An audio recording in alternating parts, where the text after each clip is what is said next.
Bonjour chers amis, bienvenue dans un petit exercice où je vais essayer de traiter, de calculer la surface latérale d'un cône. Donc vous avez un cône de hauteur h, de rayon de surface de base, c'est un cercle de rayon grand R et on va essayer de déterminer aussi son volume. Donc c'est une question que j'ai reçue de la part de quelqu'un qui suit la chaîne, donc je vais essayer d'y répondre. Bien, donc pour calculer la surface latérale, donc je vais prendre un cône de centre O, de hauteur H, donc de hauteur H, donc H c'est cette distance-là, c'est O, et la surface de base c'est une surface de rayon grand R. Pour calculer la surface latérale, donc la surface de base bien sûr elle est connue, c'est un disque, c'est pi r carré, donc ça c'est la surface de base. Ce qui nous intéresse c'est la surface latérale. Donc, comment déterminer un élément de surface de la surface latérale? Donc, je vais prendre comme surface latérale un disque, d'accord, un cercle plutôt, un cercle de rayon 2pi. Bon, je vais prendre cet axe, on va l'appeler par exemple X, celui-là on va l'appeler Z. Donc là, c'est un cercle de rayon, petit x. Bien, donc si je prends ce cercle, je lui ajoute un cercle suivant et j'intègre entre 0 jusqu'à, j'intègre sur toute la surface, je vais pouvoir déterminer la surface latérale.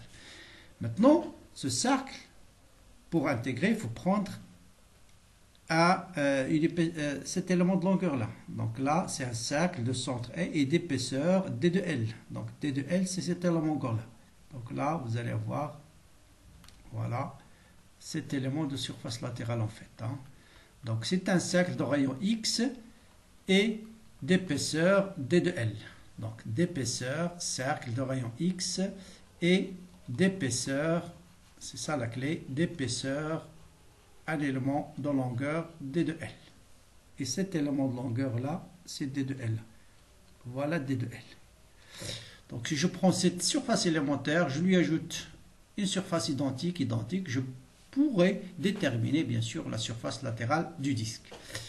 Maintenant, comment déterminer cet élément de longueur D de L? Là, je suis dans le plan XY, donc ce D de L, je peux l'écrire comme étant D de X suivant I, plus D de Z, je suis dans le plan XZ, D de Z suivant K. D'accord? Et la surface latérale de ce disque, c'est le périmètre de la base fois la hauteur. Donc la hauteur, c'est D de L. Donc c'est 2πx, périmètre, fois D de L. Maintenant, dans le cône, vous avez des relations fondamentales qui est la suivante. Vous avez grand R sur H, puisque pour un cône, cet angle alpha est égal à une constante. Et vous avez tangente alpha. Vous pouvez les déterminer de deux manières différentes, soit grand R sur H, soit petit x sur Z. C'est ça la relation de base qu'on va utiliser. Elle est là. Donc, et ça, en fait, c'est tangente alpha. Donc, grand R sur H est égal à x sur Z. Donc, je peux déterminer x en fonction de Z et d de x en fonction de d de Z. Qu'est-ce qu'il me reste à déterminer? L'élément de longueur d de L. Donc, c'est le module de ce vecteur. Et le module de ce vecteur, c'est d de x au carré plus d de Z au carré. Voilà la clé, le reste c'est des calculs. Donc pour déterminer la surface latérale, on prend un cercle de rayon X, ou plutôt un disque de rayon X et d'épaisseur, pas un disque, c'est un cercle au petit cylindre de rayon X et de hauteur D de L. Ensuite, si je prends exactement la même géométrie, je l'ajoute, j'intègre et je vais pouvoir déterminer la surface latérale. Donc cet élément de longueur là, c'est d de x au carré plus d de z au carré. Et puis vous avez x en fonction de z. Maintenant, je remplace dans l'expression de d de s qui est 2px fois d de l. Donc ça, on a dit, c'est d de l. Ensuite, j'intègre en gardant une seule variable. Je remplace x par sa valeur, c'est r sur h fois z. Voilà x. Et je remplace d de x par sa valeur, r sur h au carré, d de z au carré, plus d de z au carré. Je factorise par d de z au carré. Et voilà, plus a ici, il me reste d de z.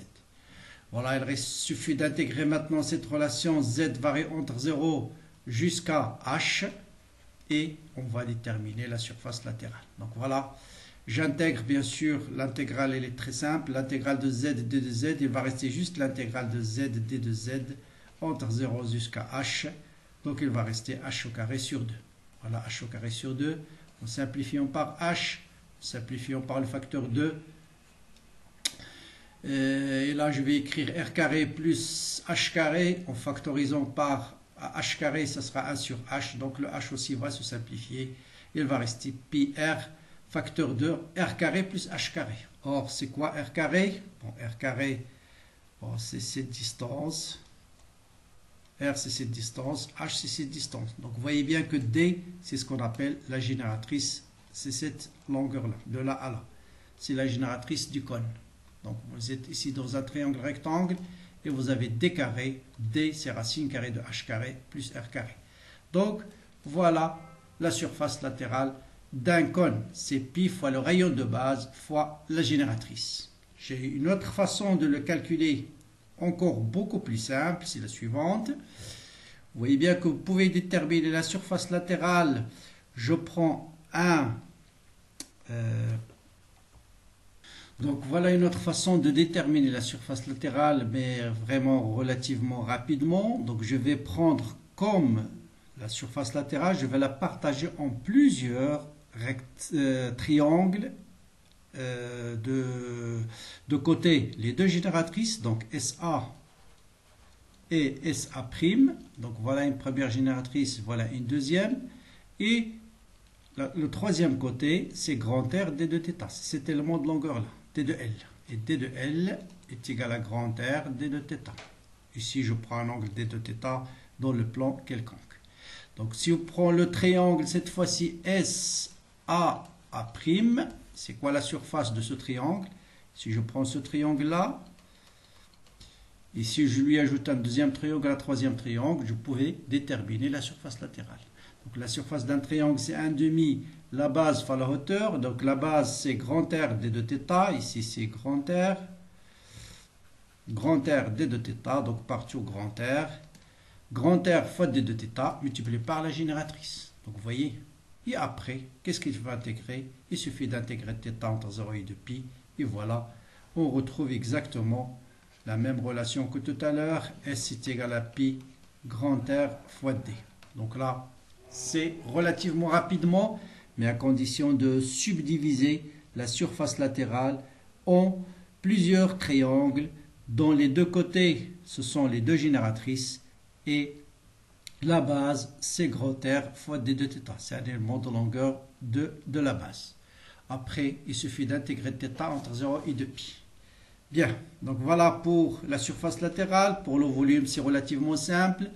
Pour déterminer le volume d'un cône, cette fois-ci, je vais partager le cône en plusieurs disques cette fois-ci, de rayon R et d'épaisseur d de z. Voilà, donc là vous avez la surface d'un disque, bien sûr c'est pi r carré. Et tout à l'heure on avait montré que R, bien sûr petit r sur z est égal à grand R sur h. Donc ça vous donne pi r au carré sur h au carré fois z au carré. C'est quoi un élément de volume? Donc ça c'est la surface uniquement d'un disque. C'est cette surface-là, S. Je prends maintenant un élément de volume, c'est ce petit cylindre, si vous voulez, de surface de base S et d'épaisseur d de z. Et ça va être S fois d de z. Donc ça sera pi r au carré sur h au carré fois z au carré d de z. Voilà. Maintenant, pour le volume, il suffit d'intégrer tout ça. Donc, je sors tout de suite tout ce qui est constant.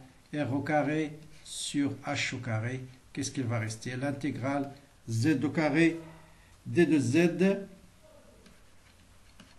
Et Z varie entre 0 jusqu'à H.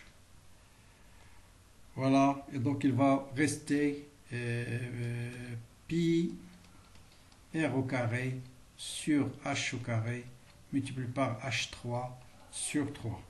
Donc il va rester bien sûr un tiers pi R au carré fois H. Si on fait un tiers, surface de base qui est pi r carré, surface de base fois la hauteur. Voilà le volume d'un cône. Donc voilà pour ce petit exercice où j'ai essayé d'aborder la surface latérale d'un cône par deux méthodes différentes et vous donner la surface, le volume d'un cône. Voilà. Donc j'espère que j'ai bien répondu à la question qui a été posée. Se reconnaîtra bien sûr la personne qui a posé la question. Bon courage, bonne continuation. N'hésitez pas à partager les vidéos avec vos amis. Il y a plein de vidéos sur la chaîne. Je reçois des questions alors que le sujet est déjà traité. Tout ce qui est outils mathématiques, vous avez une playlist qui s'appelle outils mathématiques. Vous avez plein de séries corrigées. Bon courage, bonne continuation. À très bientôt.